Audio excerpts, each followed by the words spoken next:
Oh, akala ko ba walang insertion si Sara Duterte? Ayan no, lumabas na bilyonaryo news no, merong DPWH leaks na nakapangalan kay BP Sara, kay Paulo Duterte, pati kay Harry Roque, no, yung mga line items no, galing sa DPWH yan ha. So, sino ba ang nagsisinungaling talaga?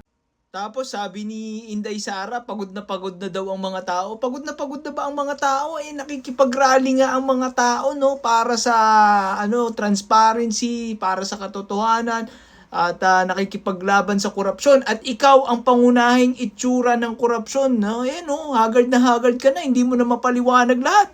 No, puro deny ka na lang no. Wala ka nang mapakitang ebidensya ha. At kung nagtatanong ka ng ebidensya, ito, bibigyan kita ng ebidensya.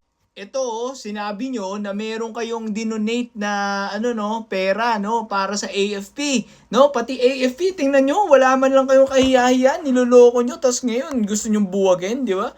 Yan no, sabi nyo, meron kayong dinonate na 15 million para sa youth summit ng mga estudyante, di ba?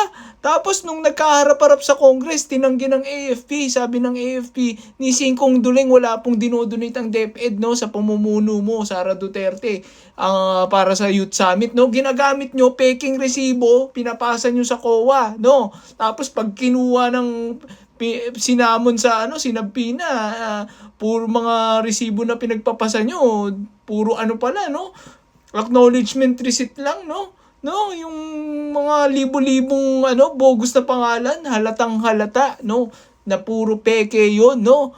Hindi ka na makakaligtas, Sara Duterte, at makukulong ka na. Alright, once again, this is Balita at Kaalaman. Like, follow, share. Share nyo po ito para mas maraming makaabot ng ganitong kaalaman kasi wala na po sila yung mga DDS, di ba? No? Wala kulang sila sa kaalaman. Alright? Let's do this again. Let's go.